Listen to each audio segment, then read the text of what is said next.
వీడియోలో మేము చెప్పే లెవెల్స్ అన్ని ఓన్లీ అవగాహన కోసమే. దీంతో మీరు ఎలాంటి బై అని సెల్ గానీ రికమెండేషన్స్ అనుకోవద్దు. మీ అనాలిసిస్ చూసుకొని దాని తగ్గట్టే మీరు ట్రేడ్స్ అనేవి తీసుకోండి. ఎందుకంటే మేము సెబీ రిజిస్టర్డ్ ఏం కాదు. మాకున్నటువంటి కాస్త ఎక్స్పీరియన్స్ మీతో పంచుకునే ఉద్దేశం తప్ప ఎలాంటి బై గానీ సెల్ గానీ కాల్స్ గానీ ఎలాంటి రికమెండేషన్లు మేమైతే చేయడం లేదు. నమస్తే, వెల్కమ్ టు జిందగీ మీడియా. నేను ప్రదీప్ రెడ్డి. ఇక ఈ వారం మార్కెట్ కాస్త బుల్లిష్గానే ఉంది. ఇక్కడ చూడొచ్చు మనం నిఫ్టీ ఈ 5 days ట్రేడింగ్ సెషన్ చూస్తే మనకు మార్కెట్ పైకి వెళ్ళింది.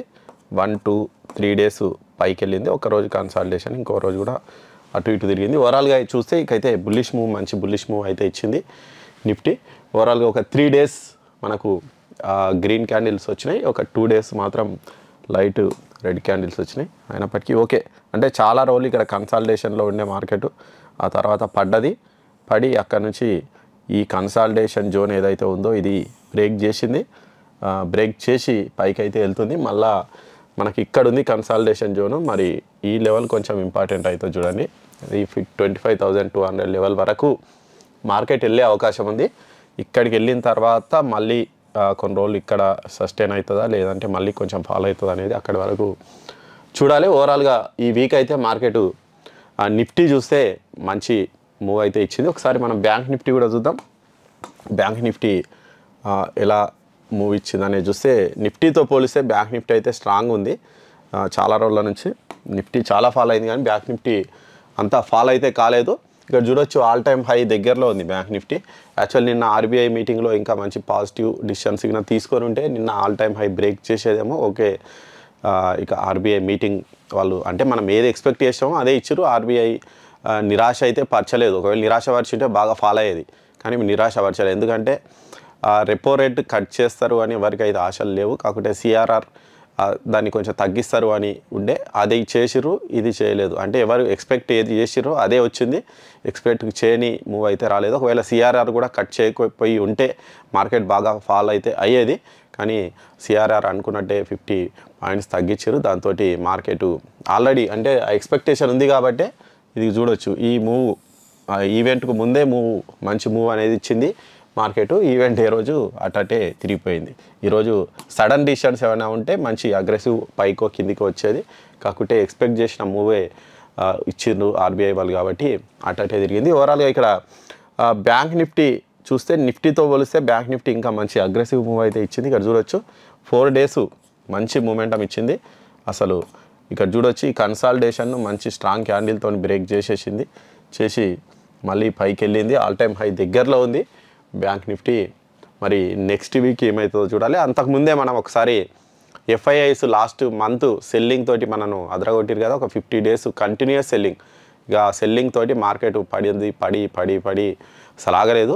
ఇప్పుడు ఎఫ్ఐఐస్ సెల్లింగ్ని అయితే ఆపిరు. కొంచెం దాని డాటా కూడా చూద్దాం మనం ఒకసారి. ఎఫ్ఐఐస్ డాటా ఒకసారి చూస్తే ఇక్కడ చూడొచ్చు ఎఫ్ఐఐస్ సెల్లర్స్ నుంచి కొంచెం మెల్లమెల్లగా బయర్స్కి అయితే అవుతున్నారు.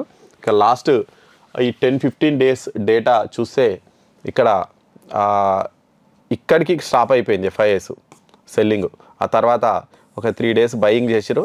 ఆ తర్వాత ఇమీడియట్గా మళ్ళీ సెల్ చేసిరు. ఇప్పుడు మళ్ళీ బై అయితే చేసిరు. మంచి పెద్ద క్వాంటిటీ బై చేస్తున్నారు. 8,000 కోట్లు 3,000 కోట్లు అట్లా బై చేస్తున్నారు. ఓకే, నిన్న ఒక్కరోజు మళ్ళీ కొంచెం సెల్లింగ్ సైడ్ అయితే వెళ్ళారు. అది పెద్ద ప్రాబ్లం ఏమీ కాదు. ఎందుకంటే మనకు కంటిన్యూస్గా దాదాపు 50 days ఎఫ్ఐఎస్ సెల్లింగ్ అసలు ఆపలే. ఆ సెల్లింగ్ ఆగిపోయి చిన్నగా బయింగ్ సైడ్ వచ్చారు. వరుసగా ఒక 3 రోజులు ఇక్కడ ఒక 3 రోజులు బయింగ్ సైడ్ అయితే వచ్చారు. కాబట్టి ఇక ఎఫ్ఐఐస్ ఇక కొంచెం ఆగినట్టే. అంటే మార్కెట్ కంటిన్యూస్గా ఫాలు అనేది ఉండకపోవచ్చు ప్రజెంట్ సిచ్యువేషన్లో. ఎందుకంటే ఎఫ్ఐఎస్ బయింగ్ సైడ్ వచ్చారు కాబట్టి ఓకే, అటు ఇటు మూవ్ కావచ్చు పైకి కిందికి. కొంచెం ఎక్స్పెక్ట్ అయితే చేయొచ్చు మార్కెట్ ఆ రేంజ్ బౌండ్ ఉంటుందా లేకుంటే ఎక్కడి నుంచి రిజెక్ట్ అవుతుంది అనేది మనం కొంచెం ఎక్స్పెక్ట్ చేసే పద్ధతికి అయితే వచ్చింది మార్కెట్. ఆ అగ్రెసివ్ సెల్లింగ్ నుంచి వీళ్ళు ఇటు సైడ్ అయితే వచ్చినందుకు. సరే, ఓవరాల్గా ఎఫ్ఐఎస్ డేటా ఈ 1 week 10 daysది మనం ఇక్కడ చూసిన తర్వాత ఇక్కడ మనం మొన్న కొన్ని లెవెల్స్ చెప్పుకున్నాం. మరి ఆ లెవెల్స్ ఏమైనా పనిచేసినా లేదా చూద్దాం. మండే కోసం కొత్త లెవెల్స్ కూడా మనం ఒకసారి చెప్పుకునే ప్రయత్నం అయితే. ఇవి నిఫ్టీకి సంబంధించి మొన్నటి లెవెల్స్. ఈ నిఫ్టీ లెవెల్స్ ఒకసారి మనం చూస్తే ఇక్కడ నిఫ్టీ యాక్చువల్లీ నిన్న పెద్ద మూమెంటం ఏమీ ఇవ్వలేదు, కన్సాలిడేషన్ లోనే ఉండే. ఇది మొన్న ఇచ్చిన మూమెంటమే. ఈరోజు మొన్న శుక్రవారం రోజు చూస్తే నిఫ్టీ మన లైన్ పైన ఓపెన్ అయింది, ఎల్లో లైన్ పైన. ఆ తర్వాత ఇక ఈవెంట్ ఉండే కదా, ఈవెంట్ తోటి ఈ 2 క్యాండిల్స్ వచ్చినాయి అంతే. ఒకటి కిందికి పడ్డది, ఒకటి పైకి వచ్చింది. ఇక తర్వాత ఆడాడనే తిరిగింది చూడండి. జస్ట్ ఎంత ఒక 40-50 పాయింట్ల రేంజ్లోనే తిరిగింది నిఫ్టీ ఆ రోజు మొత్తం. ఆ రోజు అసలు బయింగ్ ఆపర్చునిటీ ఎవరికి ఇవ్వలే, సెల్లర్స్ డేకి. ఆ రోజు సెల్లింగ్ చేసిన వాళ్ళు మాత్రం మంచి ప్రాఫిట్స్ తీసుకున్నారు. అంతకుముందే చెప్పిన, అంటే ప్రీమియమ్స్ ఎక్కువనే డికే ఉంటుంది అని ముందు రోజే చెప్పిన, అది దానికి తగ్గట్టే ఆ రోజు మొత్తం ప్రీమియం డికే తప్ప ఇక ఏమీ లేదు. ఆ రోజు సెల్లర్స్ డే అంతే. ఇక కాకపోతే ఇక్కడ మనకి పెద్ద ఆపర్చునిటీ అయితే ఏమీ ఇవ్వలేదు, అసలు ఇక్కడ ట్రేడ్ చేయడమే కష్టం కాబట్టి అక్కడ ఏమీ ఆపర్చునిటీ అయితే ఇవ్వలేదు. నిఫ్టీ మన లెవెల్స్ కూడా ఓకే, మన లెవెల్స్ చూస్తే ఈ ఎల్లో లైన్ చుట్టుముట్టే తిరిగింది. ఇక ఇక్కడనే తిరిగింది. ఓవరాల్గా ఇక్కడనే క్లోజ్ అయిపోయింది. ఏ లెవెల్ను పెద్ద టచ్ చేయలేదు, ఎక్కడ పోలే కాబట్టి ఎంట్రీ ప్లాన్ అనేది లేదు అసలు అక్కడ. ఇక బ్యాంక్ నిఫ్టీ చూద్దాం. బ్యాంక్ నిఫ్టీలో ఏమైనా ఇచ్చిందా అంటే, బ్యాంక్ నిఫ్టీ ఒక ఎంట్రీ ఇచ్చినట్టే మనకు. ఎక్కడ కూడా చూపిస్తే నేను బ్యాంక్ నిఫ్టీ ఇక్కడ చూడొచ్చు, మన ఎల్లో లైన్ దగ్గర ఇక్కడ ఓపెన్ అయితే అయ్యింది. ఇమీడియట్గా ఇక్కడ రిజెక్షన్ వచ్చింది 1 టైం 2 టైమ్స్. ఇక్కడ ఎవరైనా చేసి ఉంటే ఎగ్జాక్ట్గా మళ్ళీ మన ఎల్లో లెవెల్ ఏదైతే ఉందో ఎల్లో లైన్ మళ్ళీ ఆడి వరకు వచ్చింది, వచ్చి అక్కడనే రిజెక్షన్ వచ్చింది. మళ్ళీ మనం ఏదైతే స్ట్రాంగ్ రెసిస్టెన్స్ అనుకున్నామో అంతవరకు పోయింది. ఈ క్యాండిల్ వెళ్ళి ఇక ఇక్కడ ఒకటి పెద్ద రిజెక్షన్ క్యాండిల్. ఇక ఇందులో కష్టం ఎందుకంటే ఆర్బీఐ ఈవెంట్ స్టార్ట్ అయింది, ఇమీడియట్గా మార్కెట్ అనేది రియాక్షన్ వచ్చింది, కిందికి పైకి. కాకపోతే ఎక్కడ కూడా మన లెవెల్ని అయితే రెస్పెక్ట్ చేసింది, ఎల్లో లెవెల్ను టచ్ చేసింది, మళ్ళీ ఈ లెవెల్ను టచ్ చేసింది. ఓవరాల్గా ఇక్కడ ఎవరైనా ధైర్యం చేసి ఉంటే ఇక్కడ ఒక ఎంట్రీ తీసుకోవచ్చు, అది కూడా ఎడ్జింగ్లో తీసుకొని ఉంటే మనకు అంతో ఇంతో ప్రాఫిట్ వచ్చే అవకాశం అయితే కనిపిస్తుంది.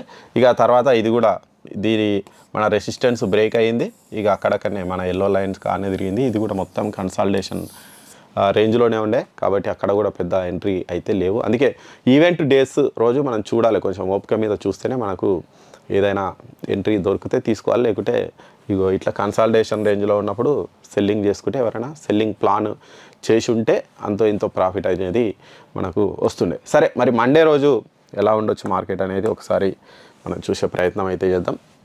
ఇది మండేకి సంబంధించి నిఫ్టీకి సంబంధించి ఇవి లెవెల్స్ చాలా సింపుల్గా ఉంది. ఇక్కడ చూడొచ్చు, ఈ 2 ఎల్లో లైన్స్ ఉన్నాయి కదా, ఇది సపోర్ట్ టు రెసిస్టెన్స్ అని కాదు. ఇక్కడ ఒకవేళ మార్కెట్ కింది వరకు వచ్చి ఇక్కడ రిజెక్షన్ వస్తే ఇక్కడ నుంచి బయింగ్ ప్లాన్ చేస్తా.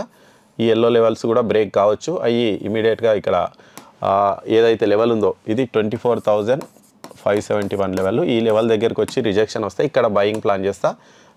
నా టార్గెట్ అయితే ఇంతవరకు ఉంటుంది, 24,880 వరకు ఉంటుంది నిఫ్టీలో ఒకవేళ బయింగ్ ప్లాన్ చేయాలనుకుంటే. ఇక సెల్లింగ్ ప్లాన్ చేయాలంటే కూడా సింపుల్, ఇంతవరకు వెళ్ళి ఇక్కడ రిజెక్షన్ వచ్చిన సెల్లింగ్ చేస్తా, లేదు అంటే ఇది బ్రేక్ అయ్యి స్ట్రాంగ్ క్యాండిల్ బ్రేక్ అయితే ఇక్కడ నుంచి సెల్లింగ్ ప్లాన్ చేస్తా. రీటెస్ట్ మీద ఈ 24,571 దగ్గర సెల్లింగ్ ప్లాన్ అనేది చేస్తా. ఇక నెక్స్ట్ టార్గెట్ ఇంతవరకు ఉంటుంది, 23,913 వరకు ఉంటుంది. కాకుంటే ఇక్కడ ఒక ఇంతవరకు ఫస్ట్ టార్గెట్, ఆ తర్వాత ఇది సెకండ్ టార్గెట్ అనేది అవుతుంది. కాబట్టి బయింగ్ చేయాలంటే ఇక రిజెక్షన్ రావాలి, లేదు స్ట్రాంగ్ క్యాండిల్తో అయితే ఇక్కడ నుంచి ఇక్కడికి సెల్లింగ్ అనేది ప్లాన్ చేస్తా. ఇక లేదు ఇక్కడ మళ్ళీ ఇక్కడికనే తిరిగిందంటే అయితే నేను ప్లాన్ చేయను. ఈ లెవెల్లో టచ్ అయితేనే నేను బయింగ్ కానీ సెల్లింగ్ కానీ ప్లాన్ అనేది చేసుకుంటా. ఈ మధ్యలో ఉన్నంతసేపు అయితే నేను పెద్దగా ఎంట్రీస్ అనేది తీసుకోను. ఈ లైన్ టచ్ అయినా తీసుకుంటా, ఈ లైన్ టచ్ అయినా కానీ ఎంట్రీ తీసుకుంటా. మధ్యలో ఎక్కడా కాకుండా ఉంటే మాత్రం నేను ఎంట్రీస్ తీసుకోను నిఫ్టీలో మండే. కాబట్టి ఆ లెవెల్స్ అనేవి ఇంపార్టెంట్. ఆ రోజు ఆ 2 లెవెల్స్ని ఒకసారి మీరు అబ్జర్వ్ చేయండి.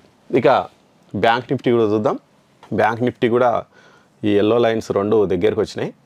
ఇక్కడ చూడొచ్చు. సరే, ఈ ఎల్లో లైన్స్ను రేపు పెద్ద పట్టించుకోకుండా పెద్ద ప్రాబ్లం ఏం లేదు. కాకుంటే బ్యాంక్ నిఫ్టీ ఒకవేళ ఇంతవరకు వెళ్ళింది అనుకోండి, 53,721 లెవెల్ దగ్గరకు పోయి రిజెక్షన్ వస్తే ఇక్కడ నుంచి నేను సెల్లింగ్ చేస్తా. ఇంతవరకు ఏది 53,234 వరకు నేను సెల్లింగ్ సైడ్ అయితే ఉంటా బ్యాంక్ నిఫ్టీలో, ఒకవేళ అక్కడ పోయి రిజెక్షన్ కనుక వస్తే. కాకపోతే ఈ ఎల్లో లైన్ ఈ లెవెల్ దగ్గర అయితే కొంచెం జాగ్రత్తగా ఉండండి. మళ్ళీ ఒకవేళ ఇక్కడికి వచ్చి రిజెక్షన్ వచ్చి మళ్ళీ పైకి వెళ్ళినా వెళ్ళొచ్చు. కాబట్టి జాగ్రత్తగా అయితే ఉండండి బ్యాంక్ నిఫ్టీలో. ఇక ఒకవేళ బయింగ్ చేయాలి అనుకుంటే ఈ లెవెల్ అన్నా స్ట్రాంగ్ క్యాండిల్తో బ్రేక్ కావాలి, లేదు అంటే ఈ లెవెల్ టచ్ అయ్యి ఇక్కడ రిజెక్షన్ అయినా రావాలి. ఇక్కడ రిజెక్షన్ వచ్చినా ఈ లెవెల్ టచ్ అయ్యి రిజెక్షన్ వస్తే ఇక్కడ నుంచి బయింగ్ చేస్తా, లేదు ఇది స్ట్రాంగ్ క్యాండిల్తో బ్రేక్ అయితే ఇక ఇక్కడ నుంచి ఆల్ టైమ్ హై వరకు బయింగ్ సైడ్ ఉండొచ్చు, పెద్ద ప్రాబ్లం అనేది ఉండదు. కాకపోతే మీరు ఇమీడియట్గా అంటే క్యాండిల్స్ ఏంటి అవి చూస్తూ వెళ్ళండి. ఇక బయింగ్ సైడ్ ఉండాలి అన్నారు కానీ ఇక అక్కడనే బయింగ్ చేసి కూర్చుంటే మళ్ళీ ఇబ్బంది అవుతుంది. కాబట్టి ఇంతవరకు వెళ్ళొచ్చు అని నేనైతే ఎక్స్పెక్ట్ అయితే చేస్తున్నా. 53,721 పైన స్ట్రాంగ్ క్యాండిల్ తోని క్లోజ్ అయితే ఇక్కడ నుంచి నేను బయింగ్ ప్లాన్ చేస్తా, లేదంటే ఇక్కడ నుంచి బయింగ్ ప్లాన్ చేస్తా.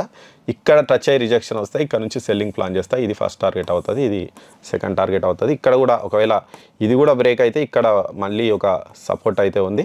ఇది 52,845 లెవెల్ ఒకటి సపోర్ట్ ఉంది. ఇక్కడ నుంచి కూడా మళ్ళీ బయింగ్ ప్లాన్ అనేది చేసుకోవచ్చు. కాబట్టి ఈ 3 లెవెల్స్ చూడండి, 52,845, 53,234, 53,721. ఈ 3 లెవెల్స్ దగ్గర క్యాండిల్స్ బ్రేక్ అవుతున్నాయా లేకుంటే రిజెక్షన్ వస్తుందా అనే దాన్ని బట్టి నేను బయింగ్ కానీ సెల్లింగ్ కానీ ప్లాన్ అనేది చేసుకుంటా మండే రోజు. అది మండేకి సంబంధించి మార్కెట్ అనాలిసిస్. Thank you.